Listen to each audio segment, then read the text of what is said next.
Je vais vous résumer ce livre, les 33 plantes validées scientifiquement, stratégie de soins et mode d'emploi. On va commencer par la table des matières.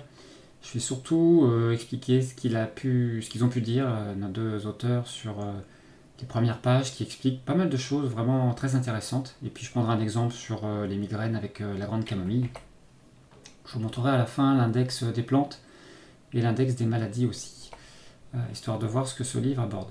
Et en dernier, je donnerai mes conclusions pour ce livre qui est d'une grande utilité, je trouve, donc fait par deux docteurs, édition de 2016, 190 pages en tout. Donc Bertrand Graz a fait sa thèse de médecine au Sultanat d'Oman, où en fait il a constaté que les Bédouins utilisaient avec succès des plantes, et que les dispensaires étaient vides, et du coup il s'est posé pas mal de questions. Il a après étudié l'efficacité des plantes médicinales qui étaient disponibles chez nous.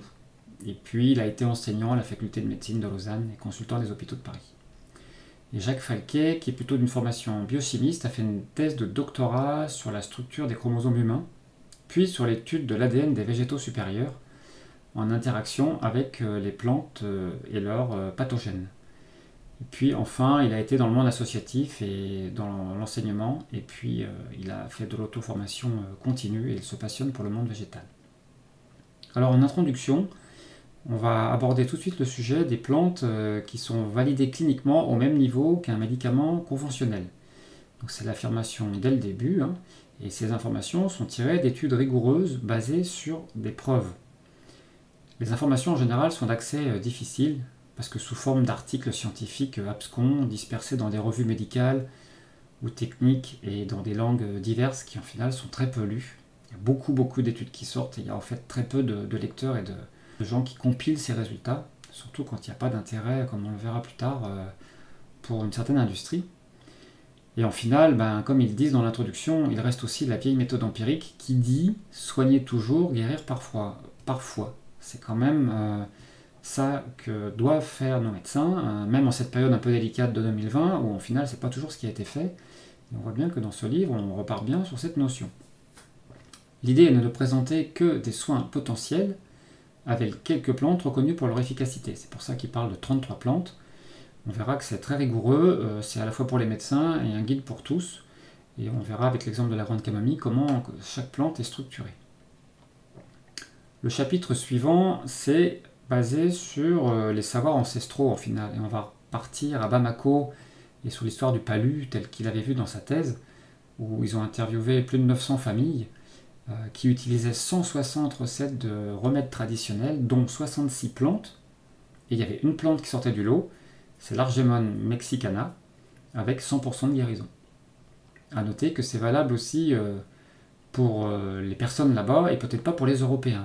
C'est des choses qui vont être abordées plus tard, on est tous différents, donc voilà, c'est des observations faites sur place. De ça, il y avait 3 enseignements, en fait. C'est que les médecines traditionnelles recèlent des trésors d'efficacité thérapeutique. Ces trésors sont cachés au milieu d'une nuée de traitements nettement moins efficaces. Et les usagers, enfin, ne semblent pas faire eux-mêmes le tri entre les moins bonnes et les meilleures recettes. Et ce dernier point est identique en Europe. Donc ils se sont posé la question de comprendre pourquoi on était face à cet état de fait. Et ils se sont du coup mis à rechercher les effets thérapeutiques spécifiques. En rappelant bien que nous avons une tendance naturelle à guérir, même sans aucun remède. Le premier niveau thérapeutique, c'est l'intention affirmée de se soigner, c'est l'effet placebo, qui vient de « je plairai » en latin. Et la confiance du malade en sa guérison est aussi une thérapie en soi, ainsi que la confiance en son thérapeute. Là, c'est l'effet curabo, c'est « je traiterai ». Enfin, la vraie action biochimique de l'effet thérapeutique des médicaments arrive en deuxième. La première action, c'est vraiment l'action biochimique au sens mental-corps, comme l'adrénaline qui est délivrée quand on regarde un film d'action. Ce sont des mécanismes inconscients qui provoquent la libération de nombreuses substances dans notre corps. Et ces deux niveaux sont additifs. Donc vraiment important de rappeler cette notion qu'on se guérit nous-mêmes et que les substances viennent après et sont additifs avec notre intention de guérir, etc. Comment les effets spécifiques sont-ils démontrés?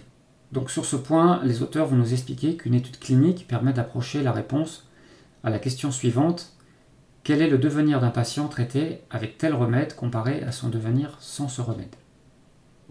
en précisant aussi que au stade où on en est, les mécanismes au niveau moléculaire dans le corps en fait, sont d'une complexité trop grande pour qu'on puisse vraiment intervenir sur des choses très fines. Donc on reste encore à des approches très globales. Donc l'étude clinique qu'ils vont mettre en avant, ce sont des essais cliniques randomisés, contrôlés en double aveugle, ce qui est la manière la plus rigoureuse de faire des études. Après, pourquoi la statistique? Il y a un petit chapitre là-dessus qui est assez intéressant, tout simplement parce que notre cerveau est statisticien. Ils font référence au raisonnement bayésien qui dit qu'à partir d'un échantillon d'impressions enregistrées par nos sens, notre cerveau, en final, se dit, étant donné mes perceptions, que puis-je penser de la situation? Ça, c'est vraiment le mécanisme inconscient qui se passe chaque seconde en nous. Et plus le nombre d'observations est important, plus on peut construire une image précise. Et pour que l'image soit fiable, il faut varier autant que possible les points de vue. Le traitement correct, est-ce que c'est une loterie ou est-ce que c'est un choix rationnel? Et plus un traitement est visiblement le plus efficace, moins il peut être étudié par un essai randomisé. En fait, ça ne serait pas éthique de priver la moitié des gens du traitement qui est clairement le meilleur. On voit que c'est aussi des sujets qui ont posé problème pour les études Discovery ou autres, là où, en final, comment accepter de recevoir un placebo alors que des choses pouvaient nous sortir de potentiels gros problèmes. Les causes des maladies, est-ce que c'est une connaissance inutile? Eh bien non, dans cette partie-là, il explique clairement qu'on n'abandonne pas la recherche des causes de la maladie. Le point commun entre les médecines chinoises, indiennes, gréco-arabes et autres, sont qu'elles cherchent toujours une explication causale à toute maladie. Après, dans ces études, on va regarder les non-répondants et les super-répondants. Là encore, c'est un sujet important et qui conduit à une médecine individualisée. Tel traitement est sans doute préférable pour nous. Donc on est tous différents et c'est quelque chose qui doit être pris en compte au-delà de ce genre de livre, au-delà de ce genre d'études qui montrent des choses sur un panel et qui résument ça de manière statistique. On est tous différents. Après, il nous parle de la démonstration de l'efficacité des traitements et de l'histoire de la recherche. Donc du côté des plantes médicinales, seules quelques centaines d'espèces ont été scientifiquement étudiées. Et dans ce groupe, quelques-unes seulement ont fait l'objet d'études cliniques rigoureuses, publiées dans les études, dans des revues scientifiques. Donc il existe une élite de plantes, grâce à les études menées sur elles, sachant qu'une grande partie des médicaments de synthèse n'ont jamais fait l'objet d'une preuve indépendante de leur efficacité. Ça, c'est une remarque au passage, où on serait bien content de voir ce genre de livre sur certains médicaments pour pouvoir vraiment avoir un peu mieux une approche des études qui sont faites. Il cite un exemple de l'étude du palmier nain qui était sans effet sur les problèmes de prostate.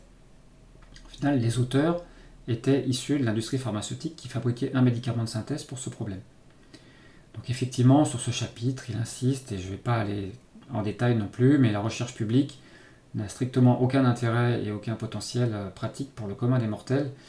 Et en général, les fonds sont attribués par des spécialistes qui tendent à suivre les modes académiques et la stabilité de leurs confrères. Donc il n'y a pas qu'une histoire aussi de gros sous dans l'affaire. La recherche clinique commerciale est condamnée à l'innovation coûteuse pour des raisons de brevet. Et enfin, ils invitent en final, au financement participatif si on veut pouvoir boucher les trous de certaines études sur des choses naturelles.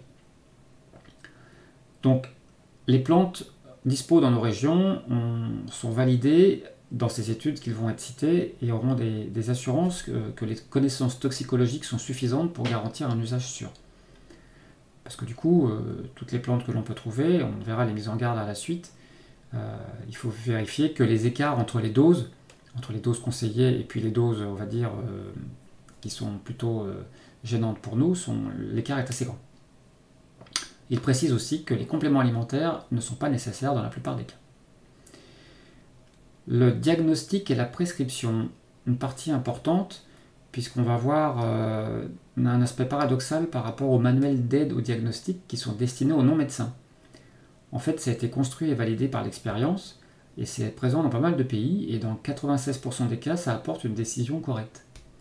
Par contre, on verra tout à l'heure un exemple, ils ne doivent jamais être utilisés de manière rigide. Le problème du dosage des plantes médicinales, maintenant, il y a à la fois une marge thérapeutique qui est large, comme on a dit tout à l'heure, la dose recommandée est largement suffisante et largement non toxique. Et deuxièmement, le dosage des traitements de synthèse induit une fausse impression de précision. En fait, on est habitué avec nos pilules chimiques à en prendre un ou un quart. Et en final, ce qui est dommage, c'est que le dosage est très précis, mais chacun va le digérer différemment, l'absorber différemment, l'éliminer différemment.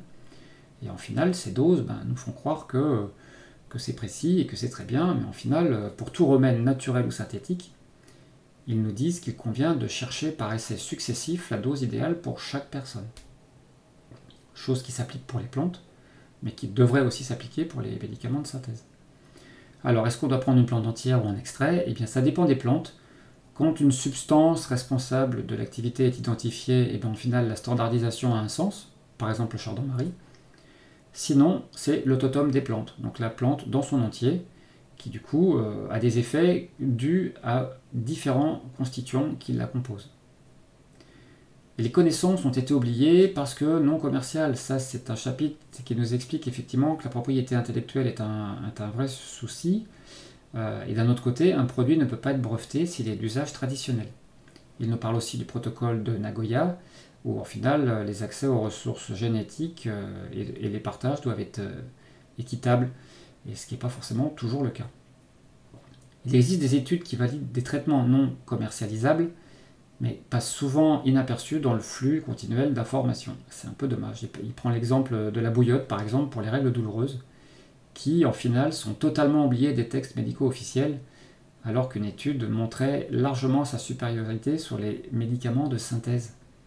C'est quand même un petit peu dommage d'en arriver là, effectivement, cette recette-là. Alors, on trouvait dans Médecins pour les pauvres, là, un autre livre que j'ai résumé, mais maintenant, aujourd'hui, on n'a plus ce petit livre de chevet, là, qui nous permet de nous rappeler ce genre de choses pleines de bon sens. On peut toujours les appeler les remèdes de grand-mère, peu importe. Si on a d'ailleurs peut-être sûrement essayé de les rendre un peu péjoratifs avec ce nom, mais des choses qui marchent mieux que des choses qu'on achète, ça serait quand même utile de le rappeler au plus grand nombre. Après, il nous parle des risques et des précautions. Bien sûr, il y a des plantes qui sont dangereuses, il y a des précautions à prendre. Ça représente une minuscule fraction des empoisonnements. En France, c'est moins de 5% des cas déclarés, sachant que la grande majorité de ces empoisonnements, c'est très peu de symptômes, plutôt gastro-intestinaux, et que des enfants dans 85% des cas. D'ailleurs, il rappelle que c'est des choses que l'on pourrait apprendre facilement, le fait de connaître les plantes. Les accidents mortels sont rarissimes, mais cet apprentissage pourrait être fait. Et là encore, ils étaient présents dans le médecin des pauvres. Ça veut dire que c'est des choses qui étaient enseignées probablement à la maison. En tout cas, il convient quand même de rester prudent face aux végétaux, bien sûr, c'est pas 100% aucun problème.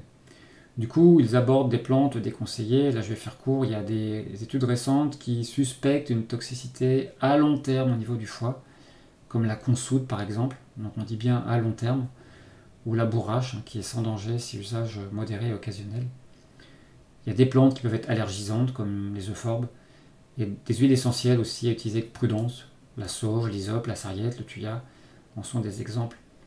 Et il peut y avoir des accidents graves, donc là il y a une liste plus longue. On va parler de la ciguë, de la digitale, de la fougère, de l'if, laurier rose, du muguet. Donc voilà, des plantes qui sont au final fréquentes et qui sont proches de nous. 2 ou 3 conseils. Première utilisation, petite dose pour commencer, 1/10 de la dose, pour voir comment on réagit, par exemple pour les allergies. Et attention, toutes les doses sont pour les adultes seulement. Donc pour les enfants, c'est en fonction du poids, proportionnel aux 70 kg d'un adulte. Dans tous les cas, les doses sont à adapter en cas de troubles métaboliques, problèmes de rein ou des problèmes de foie, il faudra aussi être prudent. Et ils insistent pour dire qu'un diagnostic préalable correct est important, bien évidemment. Donc, la partie sur les arbres de décision, avec la mise en garde, ça a été fait à partir des années 2012, entre autres par le British Medical Association, et des observations de médecins généralistes.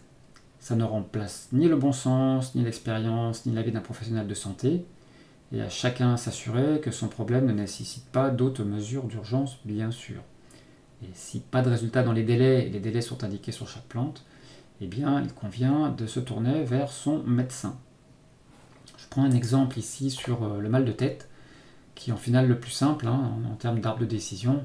Bon, si la douleur elle est banale et modérée, effectivement, on peut utiliser des choses un peu connues comme l'amande poivrée. Et si c'est mieux le lendemain, ok. Sinon, appelez son médecin. On voit que c'est quand même avec beaucoup de précautions, parce que c'est dès le lendemain.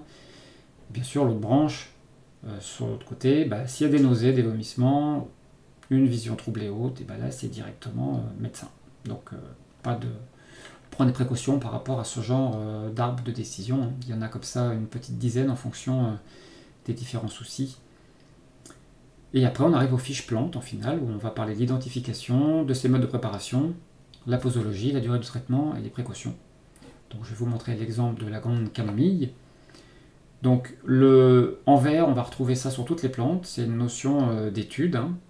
Au début, voilà, on me rappelle aussi par exemple que le fait de grignoter les feuilles, c'est en final la meilleure solution. C'est utilisé depuis très longtemps en Angleterre. Et que le café aussi, au passage, a un effet adjuvant avec les analgésiques habituels, qu'ils soient naturels ou pas. Donc voilà, une étude placebo, double insu, réduit de 20 à 30% la fréquence des crises. C'est quand même pas rien. Et puis on verra sur la droite effectivement la description de la plante, le mode d'emploi un peu plus précis. Et il y a une page aussi qui suit toujours ce genre d'explication qui va parler comment se procurer la plante, donc où on peut l'acheter, comment l'accueillir, est-ce qu'on peut en faire la culture. Donc en l'occurrence, par exemple, camomille, c'est cultivable, c'est peu exigeant, avec un sol drainé et riche en compost, donc c'est toujours intéressant. Et en conservation, on peut par exemple la faire sécher, conserver 6 mois, ou la congeler, et là encore, à conserver 6 mois. Je vous montre ici l'index des maladies, et vous pourrez faire une pause pour regarder dans les détails. Il y en a 5 pages. On va retrouver du coup, c'est une manière d'entrer pour aller chercher la plante adaptée. Voilà la 5e page, et puis il y a aussi l'index des plantes. Donc on peut voir au passage que des plantes, au final il y en a 132 en tout. Il y en a 33 qui sont effectivement avec toutes les études, etc. Mais à chaque fois il va parler d'autres plantes au fur et à mesure des explications. Et ça c'est la dernière page avec cette belle aquarelle de Millepertuis. Voilà, mes conclusions personnelles sur ce livre, j'ai vraiment aimé sa construction et cette approche qui a vraiment une démarche de santé globale abordée par 2 docteurs qui méritent vraiment d'être soulignés et d'être encouragés. Et il fallait bien qu'ils soient dans un monde plutôt associatif qu'industriel pour nous faire profiter de ce genre de travail. Quelque part, ce livre peut être important pour en finir, entre guillemets, avec les affirmations, comme je lisais encore il n'y a pas très longtemps, dans des journaux de grande diffusion, où il disait les soi-disant allégations santé de telle plante, ou on peut lire plus loin, ce n'est pas validé scientifiquement. C'est quand même un peu pénible à la longue, sachant que les études existent, de relire et de réentendre ça. Il serait quand même grand temps que tous ceux qui écrivent dans ces journaux de grande diffusion se renseignent une fois pour toutes, ou alors qu'ils ne disent rien, parce que c'est franchement mensonger, les faits sont là, c'est un peu pénible de réentendre ce genre de choses à longueur de temps. Après chacun fait ce qu'il veut et suivant le diagnostic, etc. Mais c'est des coups encore à réentendre, tu devrais pas faire ça, c'est pas validé, etc. C'est forcément très dommage. Donc le livre parle en tout de 132 plantes, on a cet aspect global d'ouverture, hein, mais les 33 plantes sont vraiment très bien documentées. C'est validé cliniquement au même niveau qu'un médicament conventionnel. Et il faut le répéter à qui veut bien l'entendre. Et la remarque aussi faite dans le livre sur les médicaments conventionnels qui ont souvent pas un même niveau d'études, ou en tout cas des études aussi accessibles que celle-ci dans un livre, on va dire, qui serait fait aussi pour tout le monde, puisque c'est le cas de ce livre. Et n'oublions pas que même en Europe, les usagers ne semblent pas faire eux-mêmes le tri entre les moins bonnes et les meilleures recettes. Ça, c'est, voilà, on va des fois dire, tiens, prends ça pour ton mal de tête, ou fais ci, fais ça, mais quelque part, on est un petit peu comme à Bamako, on sort des choses, mais on ne commence pas forcément par les plus efficaces. Donc, tant qu'à faire, autant aller directement sur le plus efficace.